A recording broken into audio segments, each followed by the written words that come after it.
যে শিবির এবং ছাত্র দল তারা রাজনীতির তৎপরতা দেখাচ্ছে বিভিন্ন ব্যানারে এবং বিভিন্ন সময় বিভিন্নভাবে কার্যক্রমে অংশগ্রহণ করতেছে, যারই প্রতিবাদ স্বরূপ কিন্তু আজকে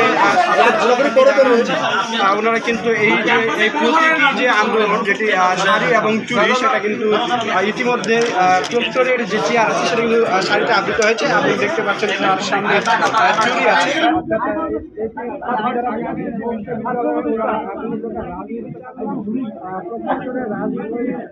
পরিপ্রেক্ষিতে একটা মুক্ত সাধারণ শিক্ষা বান্ধব পরিবেশ, যার ফলশ্রুতিতে কিন্তু আজকের এই প্রতীকী প্রতিবাদ করছে সাধারণ শিক্ষার্থী।